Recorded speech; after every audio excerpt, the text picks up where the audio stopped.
right this time. You did it. Both on the screen. Beginning. You did it. You figured it out. A little success. Hi, everybody. How we doing? Happy Thursday. Happy Thursday. How have the last 2 weeks been? Snowed in? Yeah, I think we've had maybe I think I saw like 80 or 90 inches of snow this month. This month? No, I'm sorry. 45. So it's like 52 inches of snow this month. Sorry, I have my math wrong. And then I think 90 since Thanksgiving, 90 inches. It's insane. That's kind of ridiculous. We had snow in Raleigh last week, Wednesday and Thursday. It was beautiful. Where I live, about 30 miles outside of Raleigh, we got like 5 inches of snow. And the entire state shut down. Like the entire area, the triangle was like, we're done. We're not doing it. Nobody go anywhere. It was right. It was here. They're like, wild. Get up 30 minutes earlier and go to work. Schools were shut off. It was 109 inches in Erie. Isn't that crazy? They've been getting nailed up there. We get it in like spurts, we get like 5 inches here, 8 inches. Like today was, I think at work we had like 6 inches total at work, but I'm still very much in the I love snow phase. So I'm always like, and all my New England friends. Yeah. Oh my God, you're so annoying. Coy and I had the best time, and it was so beautiful because usually we only get snow like once a year. Yeah. If that, like last year we didn't get anything. We got flurries. This year, the first one was back in January, was at night. And so it was sort of like we had to turn on like the backyard floodlights just to be able to see it at all. Yeah. But this time it was during the day. It was so beautiful. The dogs had such a great time. Like Coy has his computer set up by the window in his room, and he was just having the best time. It was just lovely.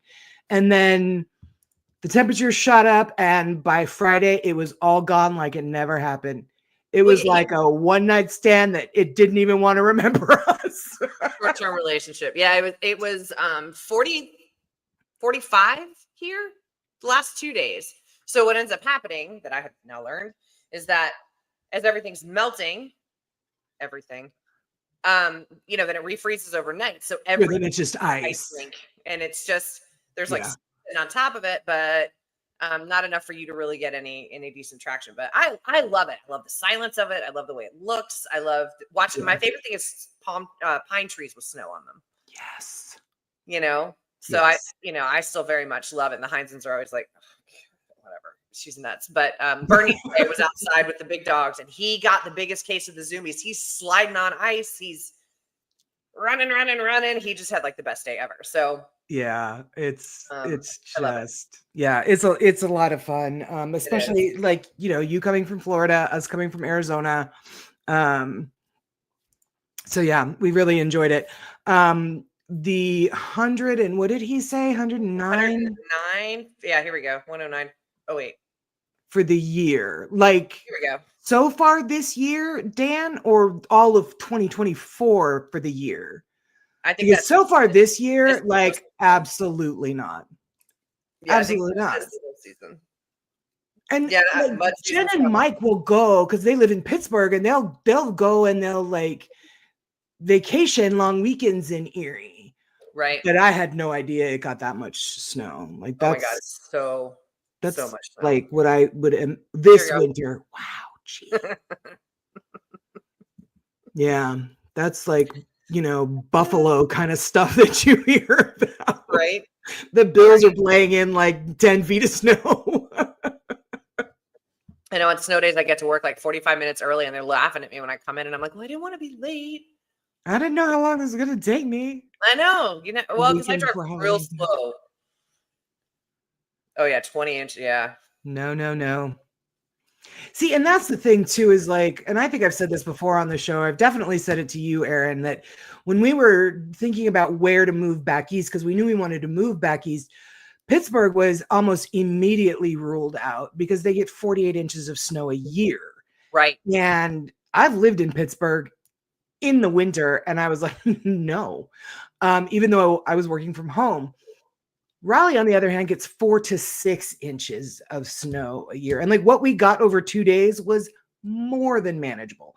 That's not manageable snow for My me being born and, raised in Phoenix. in Arizona, That's yeah. not like, Not your thing. Yeah. Yeah, I remember I was talking to my sister like weeks back, and it was one of the days where it was like 7, right? And she's like, "Oh, it's beautiful here. It's kind of chilly. It's like 56." She's like, "What's the temperature there?" And I said, 7. And she goes, "I missed the first number." And I said, "Because there's not one."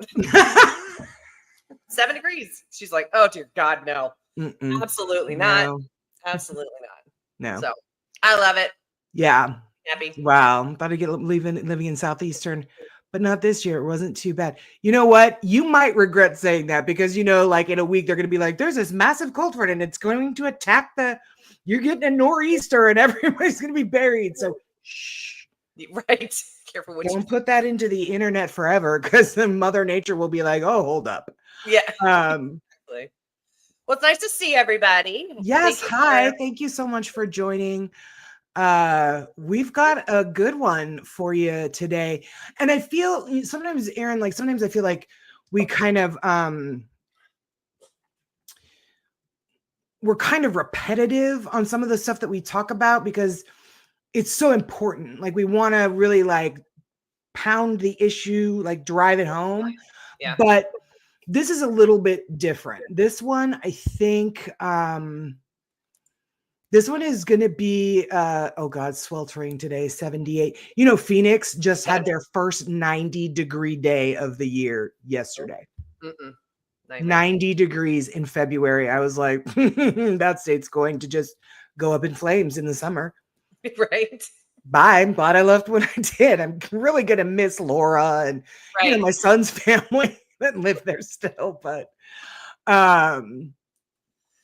so anyway, we are going to be talking to you guys today about letting things go, things and people that no longer serve you, that are no longer serving your greatest and highest good. We're also going to be talking a little bit about how that ties in to manifestation, and what manifestation can really look like, because it's all very well and good to write what you want on bay leaves and blow them into the wind, but then a lot of people aren't quite necessarily aware of how that starts to work. Yeah. And I'll give the energetic perspective of it too. For sure. Because I think, this, releasing things that no longer serve your highest good is a phrase we certainly say a lot. And just about anybody in the metaphysical, spiritual side. Yeah. But really kind of, I think most people know what it means on the surface, but that's tip of the iceberg, right? So we thought it would be a good kind of idea to discuss that so we can kind of explore, because it's an interesting concept. And I think, like you said, it's people, it's places, it's things, it's emotions, it's behaviors. It could be anything. Yes. That isn't serving a purpose anymore. And I know I'll give a couple examples, certainly from my own life, but sure. I think, yeah, me too, especially things that have gone on recently.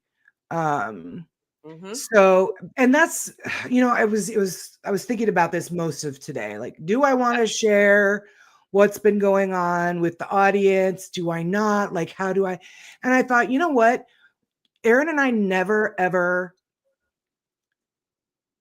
we always tell you guys the raw, honest truth. Yeah. Now, I thought, you know what? I'm not embarrassed about it. I'm not ashamed about it. So I will talk about what's been going on with me. Ow, shit, lately, except for banging my heel into the chair. Not the one I had surgery on, the one that's now the bad one. Oh, jeez, you're just a mess.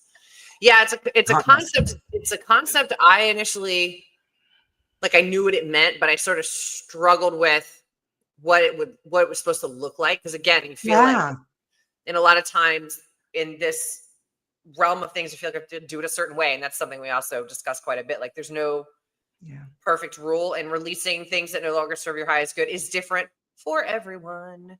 It is. Yes. But the effects of it and the point of it and the importance of doing it is the same across the board in my book. Yeah. You know what I mean?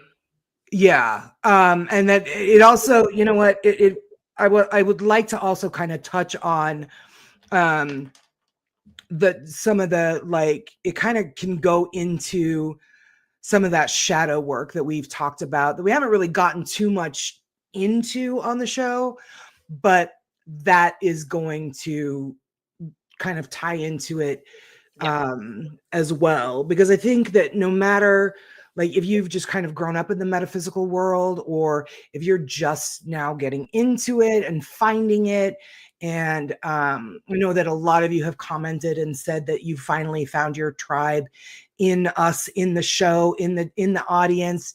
You guys are becoming friends, and so I think that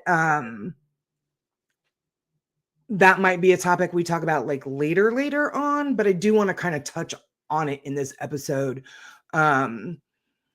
as well. So I see that there are a lot of you that are already commenting like some of the difficult things that you finally had to come to, realizations that you had to come to. And a lot of these are like relationships, and I know how really difficult that is. So yeah, me too. Yeah. I'm going to try not to do as many of the, like, I'm reading them, and I'm going to try not to post them necessarily quite as much, because then I end up getting like completely distracted. So I'm really going to try to like, look at them, but try not to, I get distracted. I squirrel way too easily. So yeah, me too. Feel free to get me to put something up if you see something I miss. I just really feel like I need to be kind of focused on. Right. Yeah, no, I agree. All right. Well, why don't you start, Erin, and talk about like the energetic standpoint of what it means to release something that's no longer serving you, be it like a behavior or whatever. And then we can kind of just go from there. I mean, the phrase on its face is exactly what it sounds like. I mean, you are literally trying to release things that aren't good in your life. And I think for me, where it was a struggle at first, is there were a lot of emotions I was feeling, behaviors I was doing, things I was still dealing with, but they were just comfortable for me. Yeah. So I didn't necessarily in the familiar. Yeah. Right. And I didn't really realize at the time that energetically they were filling me up. And what I mean by that, like, if you look at yourself as like a cell phone battery or any kind of battery, right? Yeah. Internet bandwidth is another good way. I usually explain it as internet bandwidth, like when I do sessions for clients. But the way I look at it is, if you're sitting in a space in your life where, it's negative, you're angry all the time, you're complaining all the time, or, relationship's not good, or like, but you haven't quite put 2 and 2 together yet. If you start thinking about energy from the standpoint that if you're a copper tube or a battery, you only get 100% of energy in a day, right? And we all, I think, at some point reach a level where we are filled up, topped off with energy. So what ends up happening is there's no room for anything good or anything new to come in, because you've now attuned to this particular energy, and it's what you're comfortable in. Yes. So when you start making a conscious decision, and I think you're right, we need to discuss shadow work for sure. When you start making a conscious decision to address your own shit, for lack of a better phrase, because that's a lot of what it was for me. A lot of this stuff, most of it, I created myself. So accepting that it was mostly my fault.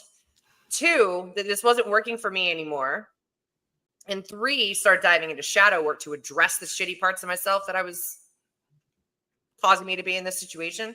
Yeah. What you're effectively doing is you're taking out the ugly, nasty parts of yourself in shadow work. You're giving them a good look. You decide not to hate them. You learn to embrace them. Thank them for kind of getting you through whatever it is you are living through, surviving, functioning through, whatever that is. Acknowledging it, knowing that it's not bad. It's what you needed to do in order to survive at that point. And then you can release it, right? Yeah. So the more of that energy you're shedding, your battery starts to create more space, because you're removing a lot of that energy. You're getting a lot of it out. So now that stagnant, sticky energy. Yeah. Car stuff, you're starting to, whether you do it through Reiki or shadow or whatever it is, running, walking, I don't care. There's a million and one ways to get energy out. But if it's an intentional focus, you start changing some of these behaviors. For me, it was people pleasing. That was a big one. I mean, you grew up in the South. You're a helper. My parents are helpers. Like and I'm the oldest of 4. I was a people pleaser. And it was really starting to affect me, but I hadn't quite put that together because I didn't know any other operating system to run on, right? Right. When I started working on that stuff, then now I'm clearing all that space out, but now there's room for new stuff, good stuff that I want to come in. So if you just think of yourself as a battery or bandwidth, the more filled up with shitty energy you are, the less room you have for the good stuff. So when we're talking about releasing what no longer serves your highest good, what's your highest good? Well, that's different for everyone. Yeah. I can't tell you what that is for you, right? And you may not even realize what that is for you. Bingo. And that's okay too. But when you're creating that space, your soul now has room to breathe as well. A lot of that for me was clearing out, getting sober was a big one. I got sober well before I started the spiritual stuff, but I had to get sober. Had a really traumatic first marriage to still do it with after a lot of years. But then it gave me room for my soul to start leading the train, I guess, or wagon or the shit show, whatever you want to call it. But it led me right to the paranormal. And I think into my tribe and my people, because I had space now to take in those things. And a lot of it, I started noticing like how negative I was in my life. Like I would bitch about everything. I was complaining about people. It was a constant, like, it was a cycle I was stuck in. Identify. And I just started focusing on, 5 good things a day. My coffee's extra hot or whatever, like as dumb as that sounds. Those kinds of little practices helped me start kind of retraining. Gratitude, man. I'm telling you. Gratitude. Even tiny things like your coffee's extra hot. Yeah, it's little shit. It's just you have to retrain your brain because that's what this stuff is. Yeah. And I think, and I'll sum it up really quickly on my end, but like last year, prime example, my job at the Conjuring House.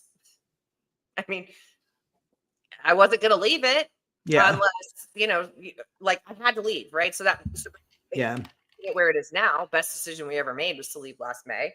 My marriage ended. We'd been friends for a really long time and I just couldn't admit that to myself. Like we're much better friends than anything else. Yeah. But in the meantime, I had created this little life in New England with all these amazing people.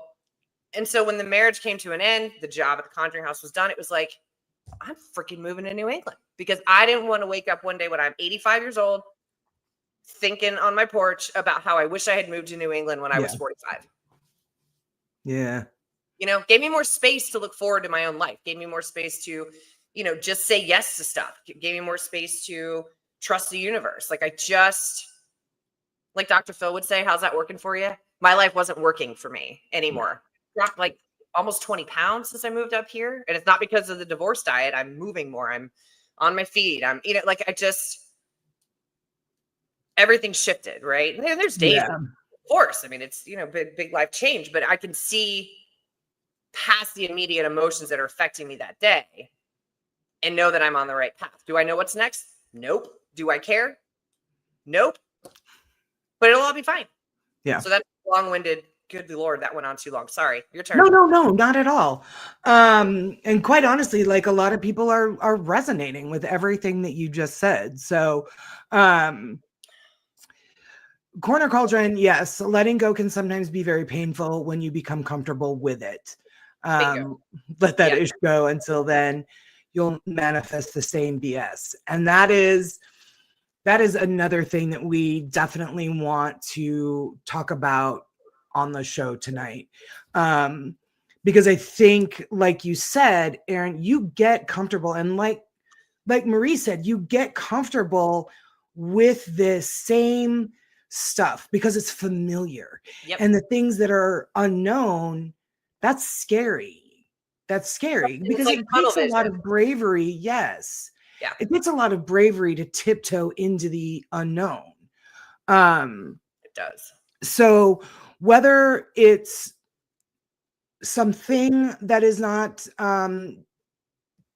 like you've been in the same, like, let's say, job, Like for me, I was in mortgage for almost 20 years. I was really good at it. It was for almost the whole of my entire career life. That was all I knew. But Yeah. I was also, it was becoming stale for me, stagnant. I hated it. I bitched about it. Never wanted to go to work. It was a whole thing. But I wasn't going to leave it because it was all I knew. Yeah. And, you know, I was making good money when it was the mortgage industry was doing well, like it's feast or famine in the mortgage industry. But then I was laid off. And I turned right around and I got a job with the same company, but a different branch 6 weeks later. Mm-hmm. And then I got laid off 9 months later again. And this time, like most of the company shut down. There was nothing. There was nothing. So it forced me into, I had to go into a different industry because their mortgage was dead, basically. Dead, essentially. Mm-hmm. So the universe will find ways. If you're not going to let go of things that are no longer serving you the way they should be for your greatest and highest good, the universe will find ways to get you out of it if you're not going to get yourself out of it. But what we want to talk about tonight is recognizing you need to get out of it and how, and what that's also going to look like when you're manifesting other things that you want in life. So, Linda was saying I was fortunate to be able to retire. I knew the time had come. I wasn't happy. Yes. And that's such a miserable feeling to know that you are just like, I had gotten all I wanted to get out of it. I didn't want to go into something different. I certainly didn't want to get into sales. So I was just, but it was safe and it was familiar. I've been doing it for almost 20 years. And, you know, I taught my son how to do it. And you know what I mean? Like it was just one of those things. But the other part of that is like behaviors that you, or beliefs about yourself that are no longer serving you. That's something else that's very, very tricky to recognize and let go of. Yeah. So probably the hardest because it's about yourself. Yes. Oh my God. And my stubborn ass. Oh, come on, girl. Same. Yeah. But the recognizing it, I think, is sort of the key first part. And I think, you know, I'm kind of lucky that I do energy work because I know what that energy feels like in my body. And I hope, and I think most people in our group here already know how to read their own energy or are learning how to read their own energy. You know, like health issues, headaches, like weird stuff, you know, just yes. It'll manifest itself in physical ways in your body. Yep. That's where all that chakra stuff comes in. Right. So I think it's, you know, but it's giving permission. This is going to sound weird, to forgive yourself. Yeah. Because there's a lot of, I know for me, certainly there was a lot of shame when I started recognizing some of these, you know, patterns and behaviors and emotions I was feeling. And I couldn't really learn to live another way until I kind of forgave myself for it, for lack of a better way to phrase it. Yeah. And in that, you're sort of giving yourself permission to start exploring ways to get out of that place. Yeah. That makes sense. You know? Yeah, absolutely. So for me, losing that job in the mortgage industry, like I said, I'd been doing it for so long, I was making really good money. It was good enough money that it allowed me to buy this house, first house I've ever bought. Most people call these starter houses. And this is a very expensive starter house, but I could afford it. And then a year later, I was laid off. And then a year and a half later, I lost that income. And so did my son, who was making really good money because, like I said, the whole company was just like, so we all lost our jobs. And Laura worked with us too. My friend Laura, you know, Oh yeah. She also her and Coy lost their jobs with Fairway on the same day. So it was just like everybody was just getting the Evo. But what I wasn't about to do was recognize that I no longer had that income. I was going to keep providing for my son, for my mom. We have 3 dogs. We live in a nice house. It's got a sizable mortgage. Yeah. I've got a car payment. I've got this, that, and the other thing. And I wasn't about to recognize that something very drastic had changed. Mm-hmm. So I did anything and everything that I could to keep it all going until this week. Yeah. The wheels started to come off of the wagon. Mm-hmm. It started to break down fundamentally. Yeah. So my car was repossessed on Tuesday. And I knew it was coming.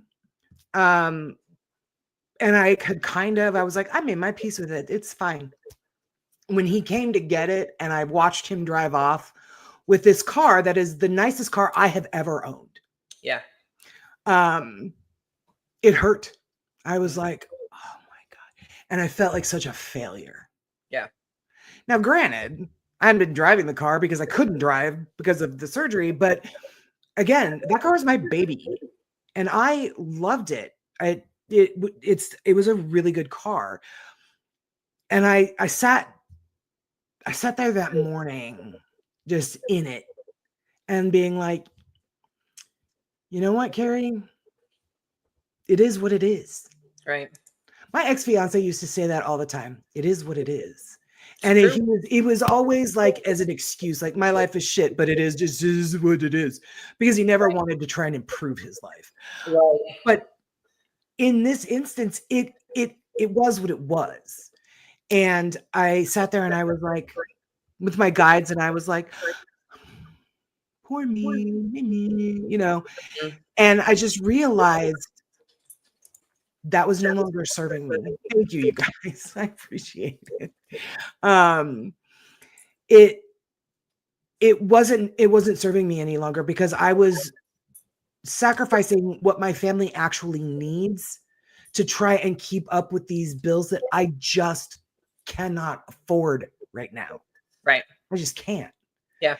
And that has to be okay. But it was in that mindset of like, no. I might have lost my super high paying job, but everything is going to be totally fine because I will make sure that everything is totally fine. And and you kill yourself in the process, basically. I mean, as far as like you're working yourself to death, you're trying to make ends meet doing XYZ and like you really do. Sometimes and that's no longer serving, like, and that was just no longer serving. And so once I realized that, okay, losing the car, yeah, that hurt, that sucked. I'm not really sure what we're going to do moving forward, but that's a problem for another day. But I don't have a car payment anymore. I don't have to pay car insurance anymore. And that right there is over $700 a month back to us. Right. Yeah, exactly. We need that money for other things. I think too, I think, you know, when something like this happens, sorry, Bernie has now entered the building and wants to play. Oh, good. It's the Bernie show. It's okay. I think we also don't realize until we've let something go. Like there was a graphic I saw earlier and it was hanging onto this rope. And it was like, sometimes hanging on is harder than letting go. And the hand that's hanging on is like blistered and bleeding because it's trying so hard to hang on to this rope. Yes. And then as it just lets go, you know, sometimes it's a hell of a lot harder to hang on to those things because one, we've been conditioned to live that way. It's what it's expected of us in society.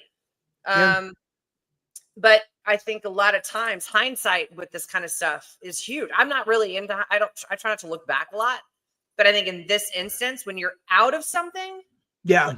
Like had a moment like that, you know, like 2 or 3 months after moving up here to Maine, it was like, oh my God, like this is exactly what I needed. I've lost a lot as a result, like you have with things. But I can now see why. Couldn't see it then. Yeah. Why those things were no longer. And even at the amount of work that I've done, I couldn't admit that my marriage was over. Couldn't do it. Knew it for a while. Yeah. Could not do it. Yeah. Now, the familiarity is, I think, the hardest thing. It really is. Let go of. But that was the life I was used to. And for me, it's not so much money, but he was my anchor, my safety net, and my ex-husband, Justin, is an amazing human being. He really is. We just are on very different paths, but to lose that, my person, was like fudge sickle. So but looking at it now, language, I get it. Right. Yeah. Right. But I get it now. So it's like there's hindsight's always 2020 when you're working through this kind of stuff, because you at one point will see what it was costing you to stay where you were, or feel how you were feeling, or somebody's snowmobiling in the front yard. Who is? Oh no, Corey? No, that is a police officer with no, it's not. What? There's machines up here that I don't understand. It's like it looks like a tiny forklift with a snowplow on I don't know. Whatever, it's weird. Anyway, I'm like, who is at your house and doing what? Scrolling. Yeah, anybody's big and bad enough to come up this driveway is really going to regret it. Right. But I think hindsight in this instance is important, because one, it allows you to see, you get some perspective on why it wasn't working and why the universe made you move. Exactly. Because the universe will move you if you won't do it. Yeah. Learn that many times. It absolutely will. And I think that it was just that behavior. Once I kind of sat with it, and I did, I sat with my guides and I was like, but why? And they weren't having it. They were like, you know why? Quit feeling sorry for yourself. Like, look at this for what it is. We removed that from you because you couldn't keep it. Right. You didn't need to keep it. Where you're going, you didn't need to keep it. At least not like that. Right. You know what I mean? Like struggling to also I was way behind on the car payment. So when I was making a payment, it wasn't really doing any good. Let me ask you a question. Yeah. On this exact topic. Now that it's been a few days, now the squeaker's entered the picture. How much relief, if any, do you feel, and how much easier are you breathing now? Much. I wasn't, so they came Tuesday and got the car. So all the Tuesday I was just like me, like that little cloud of squiggles above your head when you when cartoons are mad. Mm-hmm. Yes, exactly. That was me Tuesday. But then Tuesday night, I was, like I said, I was sitting with it, with my guides and just kind of realizing Wednesday, I got a little better about it. Right. And this morning when I woke up, I was like, that was probably the best thing that could have happened, because what was happening also was I was manifesting the things that I want to have. And I've been doing it for several months. Mm-hmm. And I have been, putting things in place so that the shop does well, and that, my new wellness center, Let It Shine, is going to do well. And my energy and intention is going toward those things, because that's what I want to do with my life. I want to be of service in a number of different ways. Yep. So my, bay leaves and all of this stuff. And so that's what I kind of was talking about when I was saying that manifesting and how that works isn't so black and white. Because what I'm manifesting, and I'm gonna be real honest with everybody, I started a business. It's a skincare company, and it's going to be massive. It's going to be huge. We're gonna have a ton of sales. My products, bragging guys, you guys, a lot of them have bought them. They are good. They love them. You've got them. Yep. I know what I have. Yeah. And it's gonna be fantastic. And I'm manifesting that. Exactly. But in order to do that and get where I want to be with my businesses, old stuff has to go away. Jason enters the chat. Ah, hi. Yeah. You're exactly right. It is definitely grief. Yep. It is.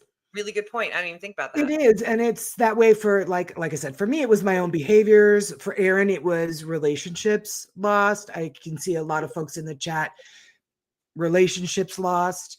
And that's also kind of where like, the shadow work also comes in. And sweet baby girl, yours is on the way. I'm so sorry it was delayed, and I threw a little gift in for you. But that's the thing. I mean, you and I are, it's funny because you and I could not be more opposite in a lot of ways. But for sure. One of the ways that we are similar is that we both very much come from corporate backgrounds. Oh God, yeah. So I hate corporate America. God, same. I can remember saying it. I will be a paralegal forever. I will live in St. Augustine forever. Yeah. And I used to think I said that because I was really happy at my job, but I think I was forcing myself to try to convince myself that I actually hated my job. But this was what I was supposed to be doing. You're supposed to have a big job with stupid amounts of responsibility where you don't get paid nearly enough. And this is going to be your life. And somehow I convinced myself that I was okay with that. And the universe was like, nay. Yes, for sure. Here, we're going to dump you in the snow globe, drop you in Andrea Perrin's lap. And here's this train that's going to come and pick you up and take you God knows where. But it is and here's a bunch of fucking weirdos that are going to follow you around and do this with you. That's amazing. But again, you have to I had to get rid of the law job. I had to get sober. I had to get rid of my job. I had to meet the right people. And again, I didn't know Andrew from Adam's house. I couldn't have pointed her and her dad out of a lineup if my life depended on it the day I met him. But I realized when I walked into that first pair, it was one of the strange escapes. I was like watching everybody buzz around the room and set up the tables. And I was like, oh my God, this is what I want to do with my life. I hadn't even started yet. But it was instant. I knew it. I was like, but I never thought, I remember thinking, oh, well, how do you even get involved? These people work for these people forever. Like, I'm just going to enjoy this, whatever, and watch more ghost shows or whatever. I did not expect any of it. But I think in a lot of times when you do the hard stuff, the shadow work, maybe we need to do a whole episode on shadow work. When you're actively letting go, when you're actively trying to change some things, the universe does, I hate to use the word reward, but provide. That's a much better word. Yes. And those are all things that I didn't even know I needed or was looking for. But that's the beautiful thing about the universe. Your soul knows so much more than like this little brain does. And if you just shut this up and listen to this, it's amazing what changes. Yeah, I'm telling you what, man. And again, I think I say it every week now. Listen, get to know your energy. Yeah. Get to know your energy and you will understand. And it was interesting that Jason said that I kind of went through that really quick, and he's right. But I know my energy. Yeah. So I was, Sandalphon, he's kind of had it with me in like, I'm tired of baby stepping you through this. Like, what it is, little girl, like what's going on. Right. So he's like, I'm tired of like holding your hand through this. You already know. But, and that will happen once you really work with yourself and sit with your energy and get to know what that feels like for you. Yeah. So I think that was what was kind of allowed me to kind of go through that as quickly as I did. Well, and I think, at this point, you've done a lot of work on the spiritual side. I had done a lot of work. Yeah. And I think like any other muscle, we've hit this ad nauseum too, but like this starts to become a way of life. You don't even have to think about it anymore. And I was kicking myself, we did that episode about not having a consistent spiritual practice. And I don't. However, I still constantly use all the things I've learned on the metaphysical side of things to navigate my day to day. Am I sitting down meditating in front of a candle every day? No. But I wouldn't have gotten through the last few years if I wasn't using all those things that I've learned, trusting the universe, flipping on my back and floating. Like, I had to kind of kick myself because I'm like, yes, you are. You're just not doing what the typical like community wants you to look like. Right. Yeah. Or what you thought you were going to look like. Right. In this part of your life. Right. Yeah. But there is, I think in this process is, when you do start letting things go and you do start finding the universe presenting you with neat things, you've also given yourself some grace in that process. We've talked about Mhm. that as well. So we repeat these things a lot, but they do all kind of go together. And they're always going to be an underlying Yeah. part of the foundation that you're going to build this soul-based life on. Mm-hmm. And that's whether you want to, you're wanting to strengthen your psychic skills or your psychic medium skills or whatever that looks like for you, whether you want to be an energy healer or what have you. All of these same things that we're constantly talking about are going to form the foundation you build that life on. 100% agree. I love with this one. Amazing how Spirit Universe is exactly what you need. Like it opens a door and says, "Have I introduced you to your tribe?" And you're like, "Yes, Absolutely. absolutely, Yeah. absolutely." One thing I do want to kind of talk about too is the way that manifestation it looks like, and it's going to be different for everybody, obviously, based on like what our journey is supposed to be or what have you. But I'm manifesting a life, a big life, Mm-hmm. a big life. I know that. And it's going to require a lot of really hard work. Um, but I know that I'm going to get it. But for me, and this may not be the same with you guys or, whatever it is that you want to manifest for your greatest and highest good. But this is what it looks like for me is in over the last few months that I've been working on this and really focusing on the manifestations the way I want to do them with the bay leaves and the this and the that and the, this is what it looks like for me. It may not be as dramatic for you guys as having like your car repossessed, but that's what it's doing. So it's working and it's removing. It's that other phrase, your new life will cost you your old one. Yes. Yes. Yeah. Yep. It absolutely will. Yeah. The other thing I also want to, I don't know why I keep saying want to touch on is a lot of us have talked about people that no longer served us. And that I've gone through as well. Nothing that like, as far as anybody like a parent or, Erin, like you said with your, your ex-husband, nothing like that. But it did have a, lifelong friend that I had since we were little kids that I had to end the friendship because he, in a nutshell, he was an alcoholic and he didn't want to stop drinking. Yep. So my family and I did an intervention on him and he refused. And so we said, okay, well, until you become sober, we can't have you in our life. Yep. So that was very, very difficult. Yeah. But on a much less, I guess, devastating level, I do want to talk about, because I want us all to think about, we've all had toxic people in our lives, obviously, maybe not necessarily as severe as like an abusive parent or an abusive spouse or, a friend that just you could not get or want the help that they needed to either become clean and sober or whatever. Nothing maybe that large, but we have all had toxic people in our lives. Oh, sure. We've all had toxic people in our lives that once they were gone, if we stop and think back, they were replaced by somebody much more aligned with us. And the other flip side of that is that at some point in our lives, we too have been a toxic person to somebody that needed to be removed. Yep. 100% agree. So in shadow work, that's kind of what Erin was talking about in the beginning, was like, that's what you have to acknowledge and kind of accept and sit with and forgive about yourself. Because at some point, like I have had a number, and not necessarily exes, a lot of them, but not all of them, but friends that were just not really friends. Yeah. People I thought were friends or what have you.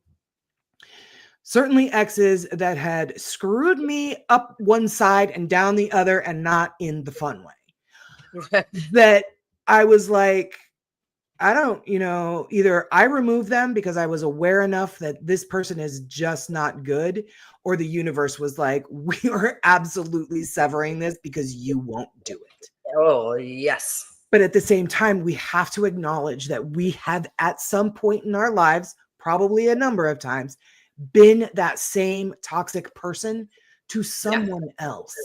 100%. We're human. We're all perfect souls, but we're living a human existence. Yeah. And at several points in our life, we haven't been our best selves for somebody else. Mm-hmm. So it's something that you have to realize about yourself as well. Yes, owning your own shit. I'll just say it. But so that's certainly something that, like, we are always wanting to try and work on, but sometimes we are just, I don't want to say mean and hateful. Not our best selves. I have been mean and hateful to some people, but I've also been like, I dated this guy that, like, I only dated him because, he was a rebound guy and he gave me attention and I really liked that. And he was really crazy about me and I wasn't so crazy about him as I was the attention that I was no longer getting from my ex-boyfriend. Right. Kind of a situation. And I just, like, I didn't want to let him go. He certainly didn't want to let me go, but it was just like, I didn't ever give him what he needed. And I became a very toxic person to him, broke his heart. Yeah. And it took a long time for me to see that. And there too. At every single person watching this, every single person in the chat, all done that to somebody at some point in your life. Yep. And that's something that, like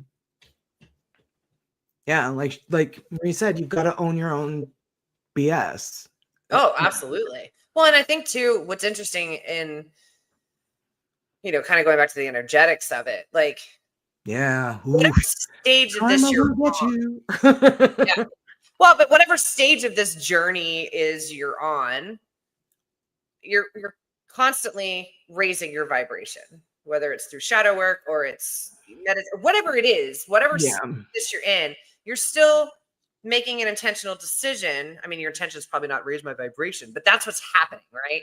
Right. So as energy does, like batteries, or magnets, polar ends, as you're raising your vibration, if the things that you're kind of rising above or kind of growing out of, they don't align anymore. Carrie already said that. The vibrational frequencies don't match up anymore. They are going to fall away. They are, yeah. Whether that's by the universe's hand, which oftentimes in my case, it's usually the universe who does it, since I don't do it myself a lot of the times. Because then again, you're going back to that kind of battery thing. If you're raising that, and I go like this, I don't really mean like raising doesn't mean better. That's just raising, right? I'm not saying, you know what I mean? Sure. But as you're doing that, those other things, like my old job, it didn't work anymore. It was low vibrational. The people I worked with, although great lawyers, I thought she was my friend. She wasn't my friend. She used me for 10 years. I worked my ass off for her and it was never enough. That's so hard. Fast enough, hard enough, yeah. But I was committed. I was going to stay there forever. And the universe is like, no, you hate this. Get out. So when but then it was almost immediately replaced with a whole bunch of other cool shit. So it's hard to step out of the comfort zone. And I know a lot of it is like the mindset too of like one I still struggle with all the time is I always think somebody's mad at me. I always think I'm in trouble for something. Like my boss at work today is like, hey, can I talk to you for a second? My first answer was, oh my God, am I in trouble? I'm 46 years old. And I still do that shit. You do that. Like you were always like, I'm so sorry I didn't see this before now. This text message if you were like at work. And I'm like, shh. Stop apologizing. Not a big deal. But like that's one of those I will be working on probably forever. But we got through a lot of other layers of stuff before that. Yeah. But it's like I'm still trying to, I think you and I both have been very open about we are always students in this game. Yeah, we are always students in this field. I don't think I will ever grow out of stuff to learn because I hope I never do.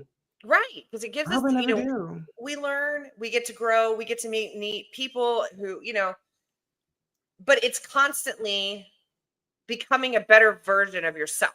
Like like I hate that I figured this out in my 40s, but I also believe that I wasn't late. I'm right on time when I was supposed to start figuring this stuff out.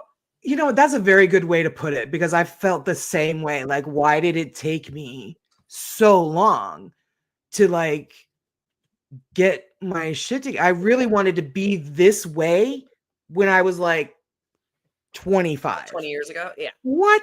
Yeah. No way. But I it's had like, how no much clue life what I was doing. experience did we have to, you know, like if we all agree that, you know, when we get into Akashic records and soul contracts, right? You sit around in my head, this giant table, like Knights of the Round Table, with all your soul family who play different parts in your life, no matter which iteration you come back. All right, you're doing this. Your lesson is this. This is the role you're going to play. Like it's all made. The decision's made before you go out the chute again. And then you get the benefit of forgetting all of it. Yeah. So you spend all this time in your life forgetting that you already know all this what stuff. you're here for. Yeah. But I know I will spend forever trying to figure out what the life lesson is, but enjoying it now instead of banging my head against the wall trying to live up to unrealistic standards that society has decided are what makes a good person. Yeah.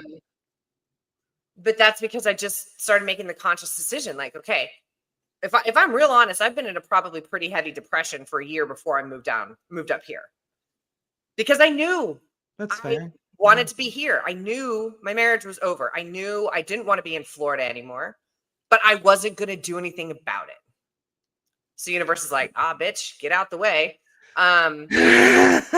We're going to just clean house entirely. Yeah. And I remember catching myself a couple times last year. I would find myself like, I just love to be in New England. And then I'd be like, nope, don't say that out loud because then you're going to manifest it. It doesn't fucking matter if I say it out loud or not. You were thinking it. It was already done. I was already there. So we're already in New England. But if you had told me 3 years ago I'd be living in Maine, that doesn't even make sense, right? If you had told me 3 years ago I was planning to visit Maine, I would have been like, no. Right. But on the flip side of that, it's like, okay, I, for the first time in my life, get to live life on my own terms without anybody else's say, right? Now, Justin is amazing because he never was like, you need to do, you know, he was always very supportive of all the shit that I did. But he was exactly what you needed after. Oh, it really was. He was really exactly what you needed, yeah. I will sing his praises forever. I mean, if you can have an ex-husband as awesome as this one, you've done all right. But also, he was super hot. He was. He was. I can't wait to talk about that in public air. He's going to be so mad. But you know, I've just kind of come to kind of like Jason said. I've reached that stage of acceptance. I've gotten exactly what I was hoping I would get. Yeah. I just forgot what it would cost. Right. Yeah. However, it cost me a lot, but it cost me things that weren't good for me anymore. So really, I was just wasting my time. Yeah, and that's really hard. That's something that's really hard to accept, especially if you think you need it. When really you just needed that feeling of familiarity. Extraordinary process whereby you become the person you always should have been. I love him. I love David Bowie. I love Tom too, but David Bowie. Yeah. It's like you're stopping in Rhode Island on the way. I absolutely am stopping in Rhode Island. Jason, that is a very long story. I'll have to message you. I'll Facebook message you. But I have friends that live up here. She lost the bet. It's not a long story. I lost the bet. When I decided to move to England, my friends are basically like, we've got a carriage space. Come stay. And I'm like, I'll see you in 2 months. But that's the short version of it. If you want the long version of it, I'll give it to you. No, Mary Beth squeak, LOL, because she hears a dog. I'm like, buddy, I was telling Corey and Jen, I'm like, it's been so great. He's been on the couch during shows. I just completely jinxed it. Yeah, way to go. You manifested that too. He's disemboweling a stuffed gator at the moment. So I do love Dollar Tree socks. I don't have any like plain white socks. All of my socks they've got like Miss Piggy on them, or they've got, you know, their Harry Potter socks or Walking Dead or Friends, or so. Yeah, I love Dollar Tree socks. I love fun socks too. Yeah. But yeah, so that was my soapbox, at least for that. I mean, and I don't know if anybody's got questions, let us know. I think this is one of those topics you could just go on for hours and hours. Tom's dog keeps hearing the squeak. Bernie, now you're affecting other dogs in different states. I mean, right? Okay, this is the fact, Joe. This is Hi, sweet boy. Hello, sweet boy. You'll come up here. Come on. No, doesn't want to do that. Yeah. So that was kind of my very long. Well, I mean, I think it's important, and I think this group has just sort of grown with us, and like I said, we're all such good friends now. Right. I think people that met in the chat, they're good friends now. It's very hi Rose. It's very comfortable. That's why I felt so comfortable to just be like, you know what, this is what's going on in my life. It's a shit show, but this is what's going on. And Erin and I always want to be as transparent with you guys as we, can be and want to be, because it's safe here. It's a safe space here. And if we present anything else, then raw and real and like we promised. If we present it any other way, then that's not being, and I'm going to use Marie's least favorite word on the planet. That's not being authentic. And I would that was her least favorite word. I hated that word. Really? Oh, she's like, I hate the word authentic. I'm living an authentic life. She's like, interesting. Oh God, Bernie. But I think I wouldn't be able to do the show every 2 weeks if we were presenting it any other way, because I think, I think a lot of times, and of course we've been getting quite a bit of it lately, people want to villainize you for this, that, and the other. But for some reason, everyone takes aim at you. Well, it's rare these days. Well, just that one's been whatever. I've been on the short end of the stick compared to most of my friends, but I think I love being able to go to bed at night. And I love that when I see my friends that I meet at these events, or I run in, I see you. Most people don't know we've only hung out in person twice. Yep. That's it. That I know confidently that I'm the same person all the time. Hi, Mama. Hi, Mama. But I want people to engage, and I want people to feel comfortable. Like you said, we've all got shit we've been through. We've all had tough life experiences. It's been a brutal several years. We're all still, I think, recouping from a lot of that. And if we can't at least be realistic about what our journeys look like and how hard some of this stuff is and how exhausting some of it is, and then what are we even doing here? Yeah, that's true. I'd rather it be real.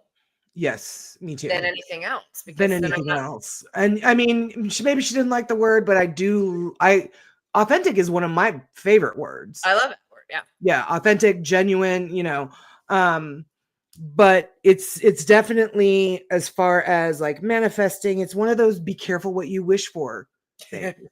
Because that's so true. With everything, yes, we're all human. And with everything, like, you can't have, there's, like you were talking about, like your energy level being like a battery. Mm-hmm. Everything is not going to fit in that space that you've got. So something has to go. For me, wisely. It was my car. Mm-hmm. But like Zach had mentioned, Zach is in the chat. Hi, sweetie. Him and I kind of came up with a fix for that, like almost immediately. Cause like Zach was like the first person I told, because the guy came to get the car at like 7 a.m. and I was like, I know Zach is awake because he works the overnight shift. And so I texted him and I was like, they just came and took my repoed my car. And he was like, well, hang on, I might have a solution. And I was like, how the hell did you do that within seconds? So we might have a solution for it, but it's just, I had to get rid of something because other things that I've been waiting for and asking for and working toward are coming in. Right. But you had to I create can see that. space. You had to create space, as you all know. It's like, Mhm. it's like not like trying, like hitting the button to get on an elevator, and the elevator opens and it's so packed with people you can't get in. So it just keeps going on without you. Yeah. Well, look at that as the good things on your life, or the things standing outside of the elevator, pushing the button, try to get in. You got to dump the shit that's not good anymore. Push the people out the door. But we have to make that decision, and it has to be an intentional decision, and it has to be, of course, everybody's process is different, but I haven't found anybody yet who has said that that's an easy process. Like, we toss just release what's no longer serving your highest good. Like, it's a simple thing. Like, eat a Triscuit or whatever. Like, it's right. It's not easy. Burn a bay leaf, and then all of a sudden, poof, it's magic and wonderful. Right. Because you think about it, you're trying to undo, for some of us, 40 years of behavior. Some, like Marie, was in her 70s, 70 years of behavior, for our younger friends. But it's still who you've been. Like, people used to tell me all the time, oh my God, you're so outgoing, you're so social. So I played that role because that's what I was told that I was. And then as I started getting into more of this kind of stuff, it's like, no, I'm not. Turns out. No, turns out. I can't stand any of this. I can do social functions. Like, some people from work went tubing last night, but I knew it was good. And I was like, no. Oh my God, that would have been so fun. Well, it was a mess. It didn't go great for them. And it was really, really crowded. Okay. But I don't have that need to be social. I just don't. It's gone. It's been gone for years. I am perfectly content alone. But when I say authentic, I'm like you. It's one of my favorite words because now it means something to me. And now it means something. Yes. It means something different. It didn't mean something before.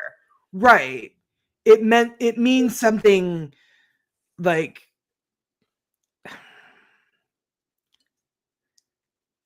I don't want to say true, but it just, I guess it resonates. It resonates more now. And that's why it means something different now. Right. Well, you're intentionally in a space where you're trying to grow and you're trying to shift things, change things, accept things. And when you stop I'm so stubborn. I don't like to accept stuff that I don't want. I don't. Yeah, I've gotten better about that. That was a hard one too. But I think finally getting to a space where all right, the universe is going to figure it out. Like, I don't. Well, and the other thing too about that is the more you resist the change, the more, not only is the universe going to just be like, okay, then we'll just take care of it for you, because the universe may not always do that. Right. We have to do a lot of it ourselves. Right. We have to do a lot of it ourselves. It's like Cody getting hit with the water bottle over and over and over again, right? And not sitting down.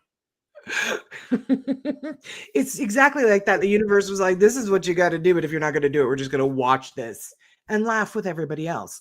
But if you don't make those changes, not only is it going to deplete your energy, but I found with me, especially in the immediate months following my second layoff from the same company I had worked at, it starts to affect you emotionally when you carry that baggage around, emotionally and psychologically. Yeah. Oh, yeah. Very, very badly. Yeah. Very, very, very badly. And I think we had talked about it on a very early episode of this show when we first got started, where I was in such a bad state that I thought I had an attachment. Mm-hmm. And it got to the point where I was like, Erin, I don't think this is coming from me. I think that do I have an attachment? Do I need to address it in that way? Because we had just been to the haunted location, and I was, poking around where I shouldn't have been, because that's what I do. And it was months later, and I'm like, oh my God, what if this thing followed me home? And we had to end up reaching out to Michelle. Mm-hmm. And I was like, could you ask her to take just a little peek at me and see if I've got something going on here behind me or whatever? And it wasn't. It was just my mental and emotional state over what our fate was going to be after I just bought this freaking house. and then Right. I lose my 6-figure job. Right. And that kind of negativity and fear, and if you don't unload it in some kind of way, Yeah. by talking to somebody or by however you do it, Yeah. it will get worse Yeah. because again, if you are telling your mind the anxiety, the fear, the scarcity of money, the uncertainty, all of this is what's important, that's all your brain is going to tell you. It's Well, just, and that's what happened to me. yeah. Oh, I yeah. was actually telling my mother, I think I need to be admitted into a psychiatric hospital. It was that bad. I remember. Yep. So you have to be able to, you got to get rid of that stuff. You have to be able to like know how to do it. And if you don't know how to do it, there are people within this group, in this chat, on this screen that can help you. Well, and on that note too, Mary Beth, what about when we don't have time to focus on ourselves? And then she said, can't always get what you want. Now, the way you focus on, you have to make time. Make time, because Just do. Yeah. I mean, it's not, we're saying it, and it sounds like we're being kind of glib about it, but it's very serious. You have to make, you can't pour from an empty cup. I don't care what other people say. You will pay for it if you don't make time to focus on yourself, whether that's physical illness, whatever. It manifests different for different people, obviously. Sure. And I also think that I don't agree with. I think you can. Now, the universe may deliver it to you because, like Quarter Cauldron just said, the universe gives you what you need, not what you want.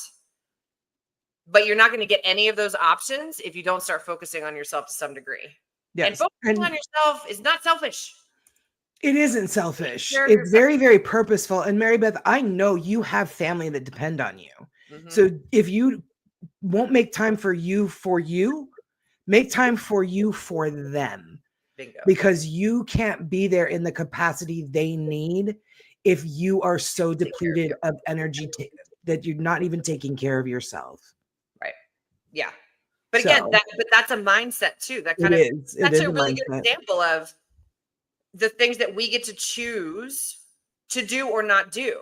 Yeah. And if you don't choose to do it, the universe is going to choose for you. Now, how it normally manifests for me is I get stupid sick. Now, I know I moved to Maine, and I know I was getting every respiratory virus known to man. You sure did, man. Maine did not give you a very good welcome package. I also think a lot of that illness was releasing a lot of what happened last year. Like, I just kept getting sick I would get well and then immediately get sick again. You know what? Yes, because that kind of thing will manifest physically. Bingo. So, and it was all respiratory. Where is that? What chakra? The heart chakra. Yep. Yep. Yep. So for me, once that dawned on me after the second illness, and then the flu, it was like, okay, well, all right, this sucks and I can't work a bunch. But I then recognized that's what this was. Like, yes, you've moved to Maine, so of course you're getting the typical illnesses anyway, but they were like extra. And the extra, I think it was like, okay, you're sick, but we're also going to expel all this because you're coughing and you're sneezing and you're blowing your nose. Like that's all energetic releases, right? As weird as that is. Getting sick. I said the universe doesn't like her right now. I said that Maine's welcome basket really sucked. Like they need to do better. And everybody keeps waiting for me to like hate Maine. I'm like, I love Maine. But no, I think the universe, I think that's funny, but I do think the universe is like, all right, you're out of all this now. Yeah. Made the changes that we were trying to get you to make that you weren't going to make for yourself, but now you've got to get rid of that energy somehow. And since all the stuff with the farm, I haven't been doing a lot of energy work. That's a conscious decision on my part. Like I said to friends and stuff, but I haven't done sessions in a very long time. Yeah.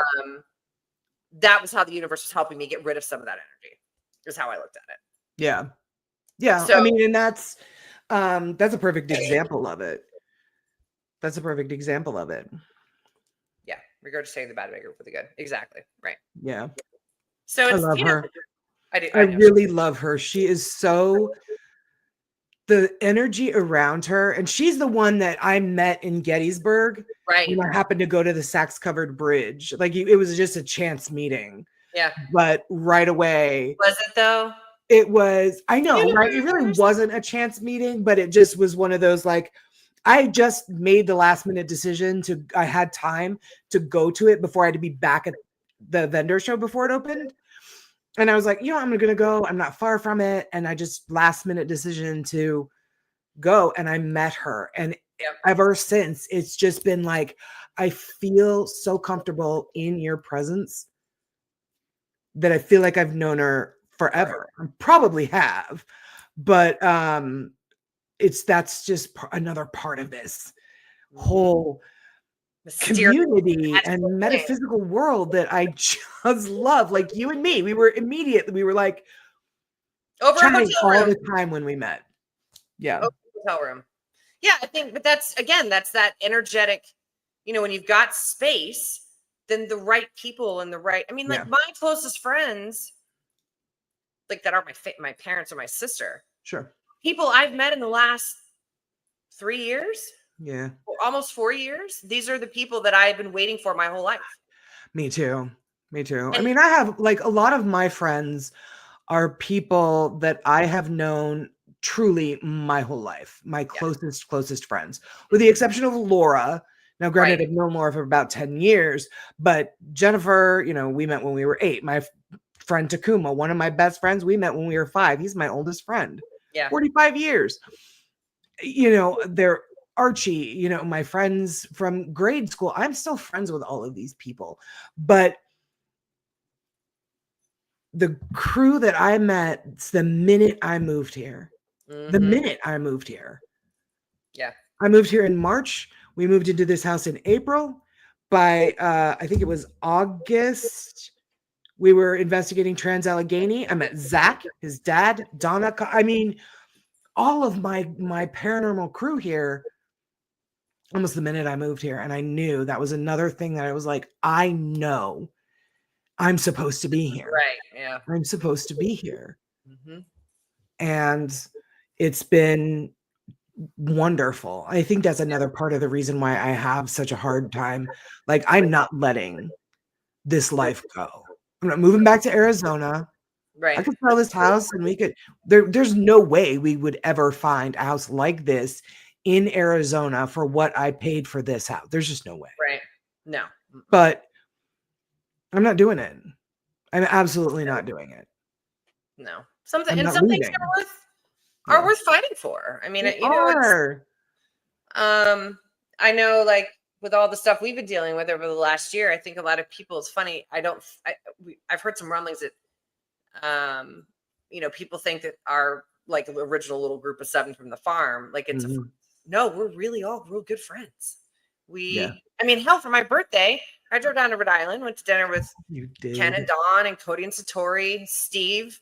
Reed even came, and Reed drove from dinner to Fort Drum, New York, which is a 7-hour drive, when he could have just called and said, I can't make it to dinner. I've got to go to New York. I've got an investigation. He was like, I wasn't missing this dinner. Like, these are and that's that are real. Oh, amazing and wonderful. Right. All of it. You, Ken, all these people that are, a lot of these people in the chat, like, I made the decision to embrace as many people and learn about as many people as I can in this field. I just, try to be kind, do the right thing, be a good person, make lots of coffee runs at Paracons for, Zaphis, and whoever else needs it. And I've always been rewarded. I've never had, my lack of expectations is probably somewhat shocking for people, because I don't have any. I just want to hang out. Right. Yeah. And I think a lot of that comes from the fact that, like, you really weren't too terribly into the paranormal. Like you said, you didn't know who Andrea and Roger were. No. I watched a random woman walk up to you, and you didn't know, like, who Jason Hawes was, or John Zaffis, or like any of these individuals, until Andrea was like, come on, we're going on an adventure. I knew who they, just for clarification, I did know who they were, because I've always watched the show. So I knew who, like, who big name people were. I did know who they were, but never in my head was I like, oh, I hope I get to do XYZ one day. It was You just know like, what? oh, Yeah, never, absolutely never, ever, ever. Like, I mean, and I've had this conversation, like, absolutely lost my mind when you were like, I gave Andrea your phone number. I almost had a heart attack. And then she called, and then it was just like from then on, she's been such a wonderful and dear friend. yeah. But I think you meet so many people in this industry, in the paranormal industry, whether you're going to cons or whether you're going on like, public paranormal investigations with, that are hosted by the Wraith Chasers or, Steve Gonzalez or whoever. You meet so many people, and there are a lot of them that are fake. I did do that to Tom recently with Andrew. I know, right? He told me he talked to Andrew, and I was like, "Oh yeah." So like, how long was it? It was a long call, right? She loves a dog. She's the sweetest. But a lot of them, it's dicey. I've met a lot of folks that are just the vibe and the energy they give off. You want to just turn around and walk away and like never be in their presence again. And I'm not talking about famous people. I'm just talking about random Joe guy at like the public investigation at Trans Allegheny. Yeah. Kind of a thing. But yeah, it's been, I've learned a lot this year in that arena. Mm-hmm. People that are just, and you know what, like I said, everybody's going to have a toxic moment in their life and be toxic to somebody. You've certainly, like you said, met your fair share. And I've been it as well. I've got no problem. We've all been it. But that doesn't mean it's not because I was an awesome drunk. I mean, like, yeah. I mean, yeah. Both sides. Definitely difficult to let go of the things that no longer serve you. Sometimes you recognize they don't serve you, and sometimes you don't. Right. But if this show tonight or this conversation that we're having kind of even gives you a little pause the next time something either gets taken away or you decide to let it go or whatever, you want to maybe reconsider something that you were like, maybe this actually isn't good for me. Right. Hopefully this show and talking about it does give you that little pause and kind of helps you let those things go with grace, with gratitude, even if they were utter whatevers. I don't regret any single one person I've ever dated. And I have dated some of the biggest losers ever that to this day are still losers. But I don't regret any of them. You wouldn't ended up. Everything happens for a reason. It does. And I learned from it. We've had a couple of comments in the chat tonight. Like, hopefully you learned the lesson. I did learn from it, learn what I didn't want. But also learned what I deserved and started looking for that. That's like the best way telling you, but the show is that phrase right there. What you just said. Learn what I deserve. What you deserve, because that's true. I know it's 9:18. I do think we should. I did not pull a funny meme today. I forgot I worked today. Okay. I didn't pull a fact or faked either. Oops. Perfect. So let's do a sweary affirmation, and then I want to make sure we drop the intro for the Ken's cooking show again. Oh God, that is going to be so good. When is that coming? When is that starting again? Do we know? I have to ask the boss man. I don't know. Wait, we're just coming off vacation week in Maine, so my brain hurts a bit. Are you going to start like slowing down at all, or? Yeah, it's I think it was Massachusetts and Maine. They have vacation week. We don't have that in Florida. So a lot of folks are busy. So is that like spring break in a college town, or like, what is that? I don't really understand it. They just all descend on the ski resort. So it's really gotcha. Okay, fast, but we're big tired. With the had 2 days off where I was just, it was busy, but I slept a lot, which is good. Okay, so this week's sweary affirmation. We are going to change woman to person, but it is I am more than worthy. I am a fucking warrior person. And if that is not absolutely appropriate for everything we talked about tonight, I don't know what is. So I will post that on the group. Hold on. Are you going to pull a card? I mean, I might as well. This deck was also. We might as well. We've been having a good time with this because it's always been like. And then we'll be done. All right, just took a picture. All right, so I'm just gonna split these up. I have a weird way of splitting these. I don't know why I do what I do, but I do what I do. So.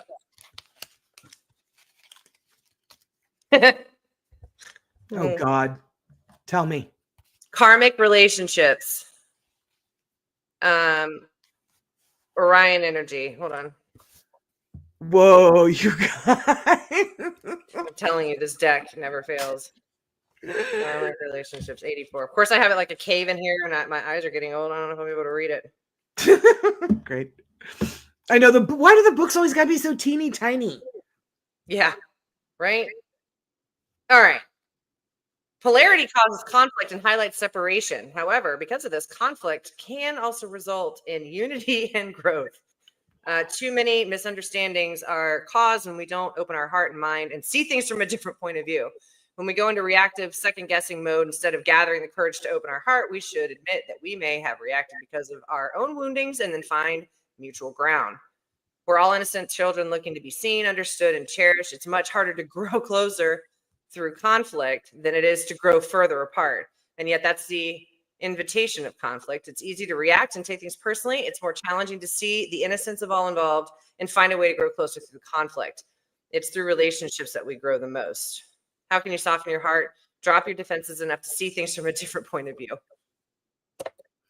Wow. Right? 2 in a row. It's good stuff. Good. So good. All right. So good. So let's show this. The show's called Last Bite. Love it. And hang on for the teaser. Hello and welcome to the premiere episode of Last Bite, a show where we honor the dearly departed and their culinary legacy. I'm Ken DeCosta, your host, and joining me today we have a very special guest. Hello, dear. How are you? I'm good. How are you? What is your experience around the kitchen? None. Okay, well, this is going to be perfect then. Do you take science classes at all? One time I did take a science class and I overheated a glass beaker and it shattered in my hand. Oh, what could possibly go wrong? Yeah.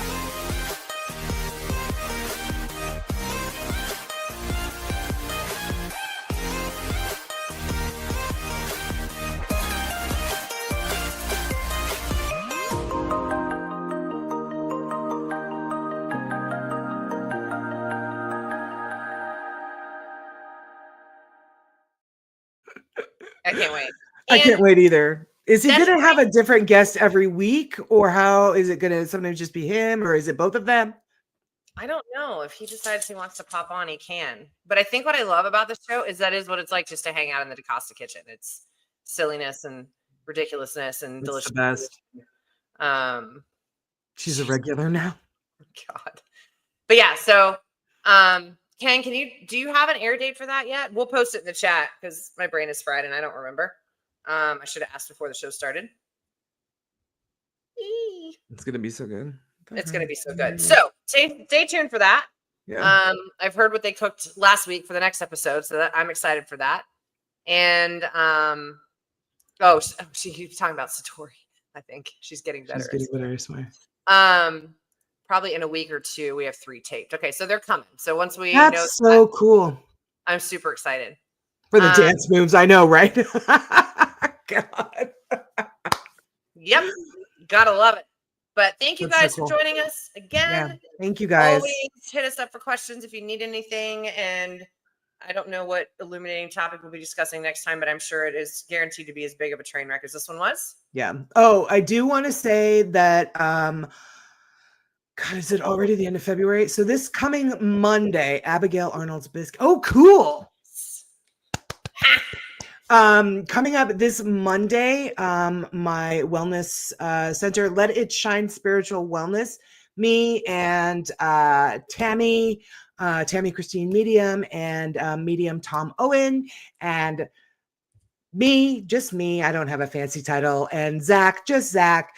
We're actually going to be doing a live on our Facebook page to meet our healers. We're going to talk to you about the services that we offer and things like that. So please feel free to join us. It's going to be Monday at 7 p.m. Eastern on Facebook. So find us. I'll link it in the chat. So sounds good. We love you guys. Thanks for listening to us ramble. Hopefully it made some sense. We're going to get super metaphysical, mystical in 2 weeks. So it won't be as heavy a topic, but it'll be a lot of fun. See you guys next time. Love y'all. Bye. Bye.